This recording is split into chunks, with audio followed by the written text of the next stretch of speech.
Future of direct selling दरअसल क्या है कि वो आपको पता है फ्यूचर ऑफ डायरेक्ट सेलिंग। मैं भी ऐसे जब बच्चा था 20 साल का था, दाढ़ी मूछ भी नहीं आई थी, तो यही पूछता था फ्यूचर ऑफ डायरेक्ट सेलिंग। लेकिन मैं अलग अलग मुंह से सुनना चाहता था, अलग अलग इमोशंस को ग्रहण करना चाहता था। डायरेक्ट सेलिंग का फ्यूचर, किसी भी चीज का भविष्य उसके अतीत के गर्भ में छिपा होता है। देखिए, हर एक बीज में एक वृक्ष छिपा हुआ है, ये ख्याल में है। बीज में वृक्ष छिपा है, एक दूध में घी छिपा हुआ है, एक पत्थर में प्रतिमा छिपी हुई है। लेकिन एक प्रोसेस से निकलती है, एक प्रोसेस से उस अंजाम तक पहुंचाया जाता है। हम अपना फ्यूचर डायरेक्ट सेलिंग इंडस्ट्री में देख रहे हैं, वो ब्राइट ही है, लेकिन उस तक तरासना होता है, उस तक पहुंचना होता है, उसे अचीव करना होता है।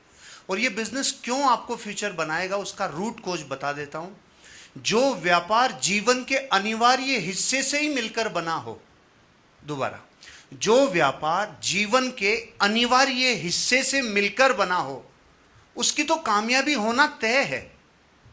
नहाना, धोना, खाना, पीना, उठना, बोलना, चलना, हैबिट्स, बिहेवियर, डिसिप्लिन, जीवन के किसी हिस्से को नहीं छोड़ा, हर हिस्से को कवर करने वाला अगर व्यापार का बिजनेस मॉडल है तो 100% कामयाबी मिलना ही है। और आज इंडस्ट्री पूरे वर्ल्ड वाइड इतनी बड़ी हुई है, उसका कारण यह है, यह जीवन के अनिवार्य हिस्सों से ही मिलकर बना है। तो 100% ब्राइट फ्यूचर है। अपने आप को न्योछावर करिए, बस बीज है, लेकिन वृक्ष बनने के लिए विस्फोट करना होगा, फूटना होगा, जर्रे जर्रे को टूटना होगा, वृक्ष जरूर निकलेगा।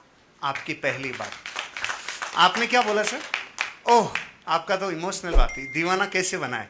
मुझे आज तक इस सवाल का आंसर नहीं पता, दीवाना कैसे बनाए। बस एक चीज सुनी थी मैंने कि जब भी आप अपने जीवन में अंदर और बाहर से एक हो जाते हो तो फिर ह्यूमन आपके साथ कनेक्शन बनता है। अमेरिका में जब भी कोई नई चीज होती है तो वो लोग रिसर्च करते हैं।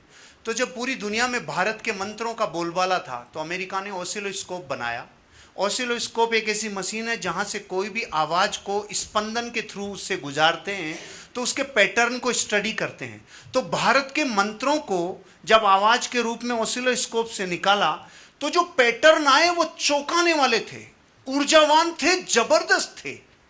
तो फिर अमेरिका ने 20-30 लोगों को कहा, खुद के लोगों को, आप भी भारत के मंत्रों को रटो, आप भी भारत के मंत्रों को पढ़ो, आप भी उच्चारण सीखो, उसकी राग और लय सीखो। उन्होंने ऐसा ही किया। अब की बार उन्होंने रिकॉर्ड किया, कई वर्षों की मेहनत की। जो भारत के लोगों के मंत्रों की आवाज थी, आवाज सेम थी, मंत्र सेम थे, उच्चारण सेम थे, लेकिन जैसे ऑसिलोस्कोप से निकाला, अब की बार पैटर्न मरे हुए आए, ऊर्जा विहीन पैटर्न आए। तो चौंक गए वो लोग, अरे बाप रे, मंत्र तो सेम है, उच्चारण सेम है, सब कुछ सेम है, फिर फर्क क्या है? लोग सारे समान हैं। कुछ लोगों का स्पंदन लोगों तक पहुंचता है, कुछ का नहीं पहुंचता, लेकिन एक रियल डायरेक्ट सेलर का स्पंदन सामने वाले व्यक्ति तक तब पहुंचता है जो मंत्रों के आवाज में जो फर्क है। आवाज तो सब कुछ सेम थी, फिर वो ऊर्जा से लेस और ऊर्जा विहीन कैसे आए, आप बताइए ना। ऑसिलोस्कोप से दोनों आवाज निकाली, फिर क्या फर्क था?